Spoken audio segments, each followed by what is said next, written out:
bagaimana Ibu menghilangkan image bahwa ya syariah kan hanya penampilannya aja, yang di bank konvensional pakainya mungkin pakai rok, sementara di bank syariah hanya pakai jilbab dan pakai yang panjang-panjang.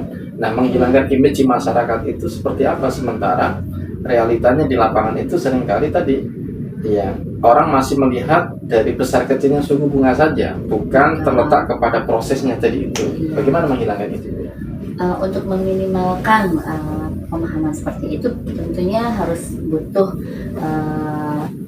beberapa usaha, baik dari bank syariah sendiri dan kami sebagai di dunia pendidikan, kemudian dari ulama tentunya dan masyarakat. Nah, idealnya kita sama-sama mencoba mempelajari, kemudian praktek. Nah, ini kadang ulama tidak mau menjadi nasabah bank syariah, tapi langsung sama aja tanpa menjadi nasabah bank syariah seperti itu. Jadi mari kita sama-sama memajukan bank syariah menjadi nasabah bank syariah. Nah, ketika kita di dalam, maka kita tahu kekurangan dan kelebihannya. Kalaupun ada kelebihan kita siarkan. Nah, kalau ada kekurangan, mari kita bangun bersama-sama. Siapa lagi kalau bukan kita yang membangun bank syariah tersebut? Seperti itu. Baik. Nah, ada beberapa pendapat nih Bu ya. Ini terkait dengan bank yang sifatnya konvensional dulu ya. Oke. Walaupun dalam pandangan ulama ya masih debatable ya, masih ada perbedaan pendapat. Apakah bank itu masuk dalam kategori riba atau tidak, kan di kalangan para ulama masih ada perbedaan pendapat gitu. Nah, di dalam mengakomodir perbedaan-perbedaan pendapat ini kan tentunya sebagai praktisi atau mungkin mantan praktisi bank syariah kan tentu bisa melihat ternyata sisi madharat manfaat dari sebuah proses baik di bank konvensional maupun di bank syariah kan tentu ada yang signifikan yang bisa membedakan itu semua gitu. Nah, kira-kira dalam perspektif Ibu ketika melihat ada seorang ulama yang dalam tanda kutip menjadikan hukum bank konvensional itu mubah boleh, itu bagaimana Bu? Baik, ketika ulama berpendapat bahwa bank konvensional itu mubah, namun kita lihat kondisinya dulu ya Pak ya. Kalau sekarang Dewan Syariah Nasional sudah ada fatwa DSN-nya tentang bunga bank konvensional. Nah, ketika ada yang berpendapat mubah, jika misalnya kita sebagai pegawai payroll atau penggajian kita adalah bank konvensional, mau tidak mau kita harus membuka akun bank konvensional pintu darurat karena penggajian kita melalui bank konvensional. Yang pertama itu. Yang kedua, ketika kita berada di suatu wilayah yang memang tidak ada bank syariah, masih terbatas adanya cabang bank syariah, ATM bank syariah. Nah, menurut saya pribadi, disitulah berubah seperti itu. Jadi hukum itu tetap bisa berubah Bu ya. Artinya tidak bisa sifatnya mutlak, ya tergantung kepada kondisinya. Sama juga dalam konteks mungkin barangkali ada seseorang yang sampai diperbolehkan makan sesuatu yang jelas-jelas diharamkan oleh Allah. Ketika dalam kondisi mungkin di hutan, kelaparan, dalam kondisi tertentu, dan itu mungkin hukum itu berlaku sifatnya. Ya tergantung kepada kondisi seseorang, sifatnya kontekstual gitu ya. Mungkin boleh saya tambahkan, kalau ketika krisis moneter waktu itu, Bapak sudah lahir belum ya? Kalau saya sudah. Saya sudah sekitar tahun 1998. Oh, sudah lahir. Ya. Sudah lahir saya. Jadi di situ saya sebutkan ya, artinya Bank Muamalat Indonesia itu bank pertama yang bank syariah pertama yang ada di Indonesia. Ketika terjadi krisis dari dampak krisis luar negeri ya, tepatnya Amerika, kita kena dampak di mana bank-bank konvensional itu berjatuhan. Jadi tidak sedikit perusahaan yang bangkrut, bahkan sampai ke bank konvensional. Nah, di situ ternyata Bank Muamalat alhamdulillah tetap bisa kokoh berdiri. Pertama mungkin dari sisi loyalitas nasabah. Ketika di luar sana banyak ini misalnya dolar naik dan sebagainya, tapi dia tetap oke lah deposito tetap di sini. Atau Jadi loyalitas nasabah Bank Syariah saat itu sangat penting terhadap tetap berdirinya bank muamalah. Yang kedua, bank syariah atau bank muamalah tidak mengalami kerugian karena ketika deposito nasabah bank muamalah itu kan tentunya ingin hasil ya, ingin bagi hasilnya. Nah, ketika bank muamalah tidak memperoleh keuntungan yang signifikan, maka dia juga tidak memberikan keuntungan ke nasabah pihak ketiga atau DPK ya.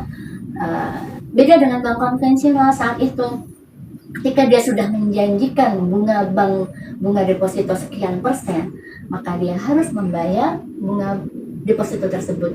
Di sisi lain, dia tidak mendapatkan hasil dari dana yang disalurkan, maka akan terjadi negatif seperti itu. Nah, itu tidak terjadi di bank syariah karena yang disampaikan atau yang diberikan ke DPK dana pihak ketiga ada sesuai yang dia dapatkan dari penghasilan dari penyaluran dananya. Berarti secara tidak langsung sebenarnya bank itu menginformasikan kepada nasabah terkait keuntungan dan mungkin surplus dari keuntungan yang dia dapat gitu ya. Betul.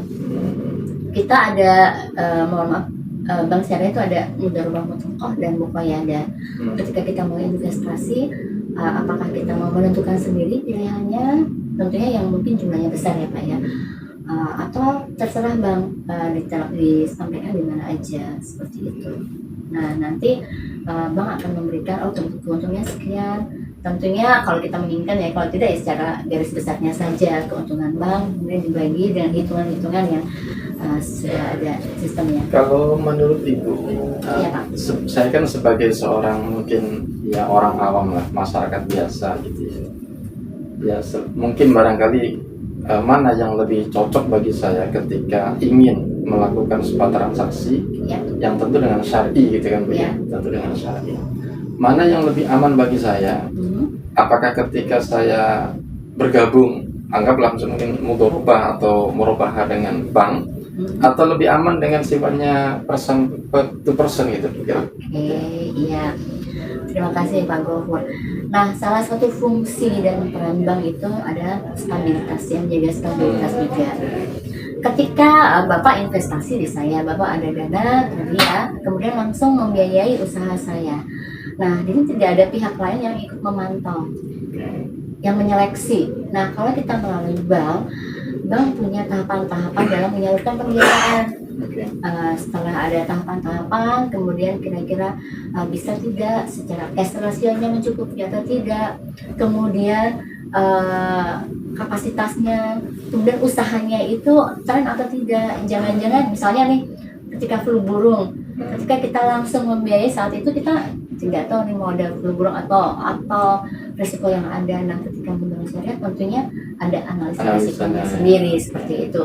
Bahkan kalau misalnya saya bergerak dalam bidang properti, bank juga punya seperti apa sih properti yang kira-kira menghasilkan atau berhasil dalam proyeknya seperti itu. Ya mungkin Bu, mungkin kalau bisnis itu dilakukan secara dua insan, barangkali secara keuntungan barangkali mungkin lebih menjanjikan, lebih besar gitu. Tetapi secara keamanan tentu lebih kurang aman. Betul. Karena tidak ada penjamin. Betul. Nah, sementara mungkin kalau di bank itu secara keuntungan barangkali mungkin terbatas, kecil dan sebagainya, tetapi dari sisi keamanan modal kita bisa lebih aman gitu ya. Betul. Apalagi di Indonesia ada dijamin ya Pak ya, kita ada LPS, lembaga penjamin simpanan. Jadi ketika dananya itu 2 miliar maka akan digaransi ya, dijamin oleh negara ketika terjadi sesuatu terhadap banknya. Itu hanya di atas 2 miliar Bu ya?